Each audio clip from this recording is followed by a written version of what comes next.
Quais são os principais ilícitos eleitorais que eles já rolaram? Muito boa tarde, sem direto para a STV Notícias. Olha, muito obrigado pela oportunidade. Estamos aqui no lançamento de um livro maravilhoso sobre agricultura e desenvolvimento rural, mas vamos falar um bocadinho também sobre questões político-eleitorais. Bom, o que esta petição, que não é verdade, é uma denúncia que nós fizemos, foi no âmbito daquilo que foi a promessa por mim feita ao longo, durante a comunicação à nação, em que eu tinha dito que efetivamente nós iríamos apresentar uma denúncia sobre casos de ilícitos, irregularidades e crimes eleitorais também, que para as pessoas perceberem a dimensão da parcialidade da nossa PGR, porque as atenções de todas as redes sociais, de todo o debate nacional, estava à volta da notificação que o Venâncio havia recebido da PGR. E ficou a ideia de que parece que o Venâncio era o maior prevaricador neste processo que está a decorrer da campanha eleitoral. Então nós fizemos o arrolamento de casos de conhecimento público, portanto que não precisam de investigação, é um caso de acusação, já não é caso de investigação, casos públicos se tornaram virais, cujas provas são mais do que evidentes, como a nitidez das águas cristalinas das nossas praias. Então, a questão central, minha querida, primeiro, são ilícitos que têm a ver com um grande problema cíclico e tradicional do uso de bens públicos para a campanha de um partido político. E é sempre o mesmo partido que o faz. E, para mim, a coisa mais grave são bens públicos de áreas fulcrais do nosso desenvolvimento. A área da educação, por exemplo.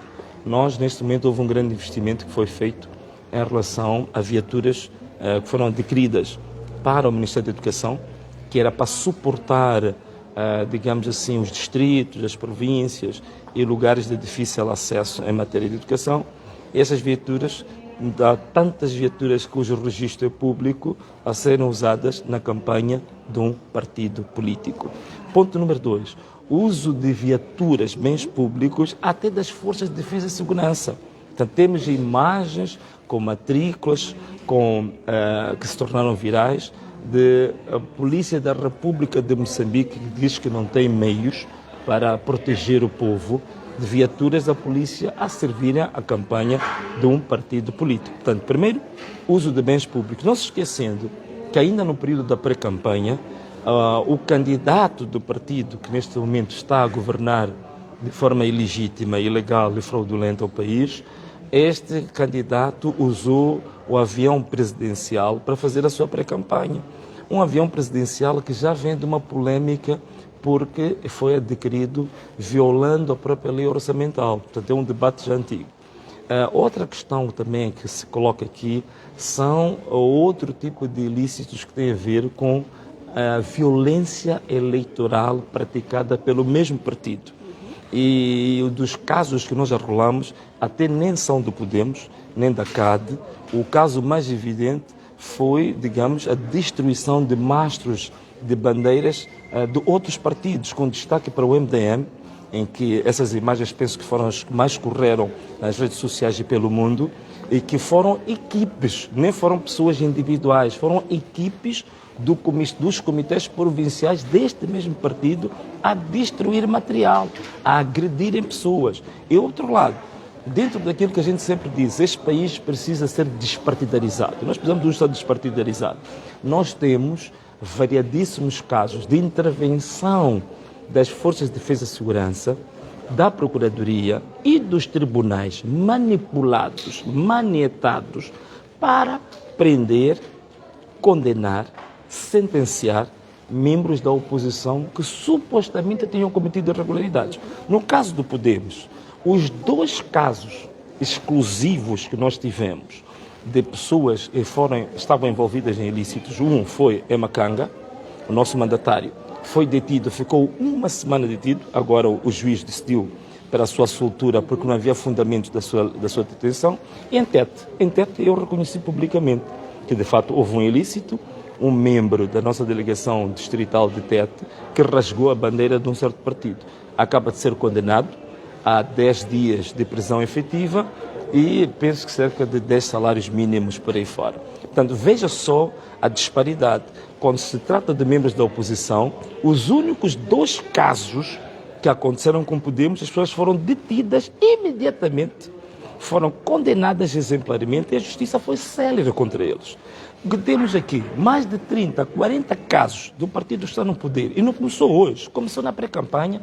Não há nenhum processo movido, não há absolutamente nenhum auto até policial, não existe.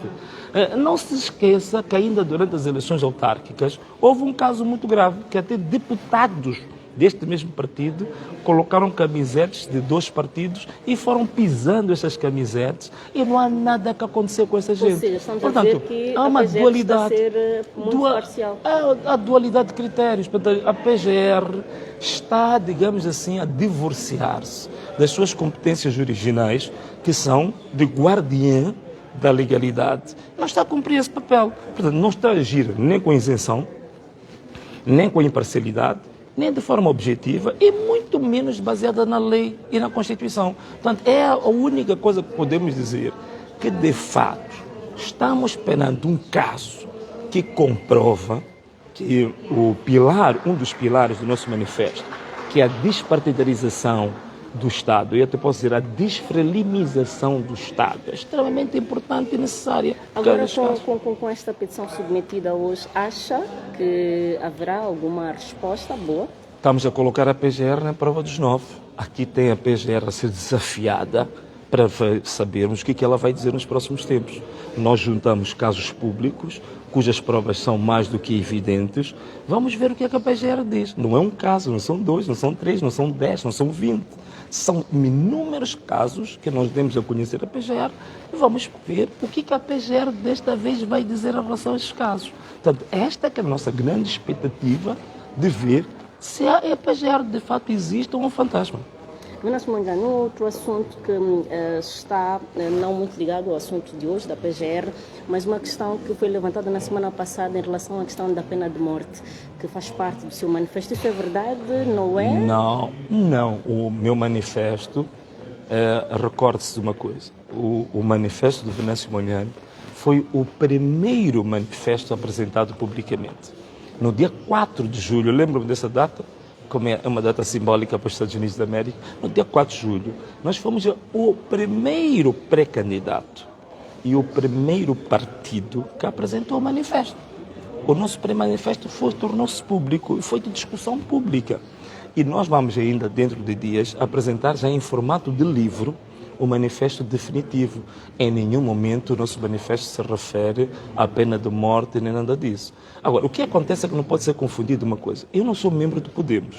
O Podemos é uma organização política que tem a sua estrutura própria e que produziu o manifesto anteriormente ao nosso acordo. Portanto, aquele manifesto é de um período que antecede o acordo. É um partido que tem que ter um manifesto próprio, porque tem um projeto próprio, uma agenda própria. Não, são duas coisas totalmente diferentes. Então, eu não sou membro do Podemos e nem tenho legitimidade para falar em nome do Podemos. Agora, eu posso falar do projeto político do Venâncio, que é este, que é público, que não tem absolutamente nada de secreto e toda a gente conhece. Que tem uns 6 pilares, que já foram muito bem debatidos. Em relação a essa matéria, nós temos uma área que é a reforma do Estado. E falamos exatamente da questão do sistema de justiça. E tudo o que nós dissemos sobre o sistema de justiça é para proteger, é para garantir os direitos fundamentais dos cidadãos, garantir o direito à vida, que é um direito fundamental. Ainda em relação ao direito à vida, nós já dissemos mais. Nós dissemos que queremos fazer uma revisão da Constituição da República para introduzir um novo direito fundamental. Porque o direito à vida, nós entendemos que o direito à vida, há pré-condições para o direito à vida. E uma das pré-condições, por exemplo, tem a ver com a necessidade de nós termos aquilo que é o maior alimento que garante qualquer ser humano estar de pé. Qual é que é a água? Então nós introduzimos uma proposta do novo direito fundamental, que é o direito a beber água segura. Esse direito, mais uma vez, vem a reforçar que nós somos a favor da vida e não da morte. Nós somos a favor da luz e não das trevas. Portanto, esse é que é o nosso manifesto. Exato, muito obrigada, Venâncio Mondlane.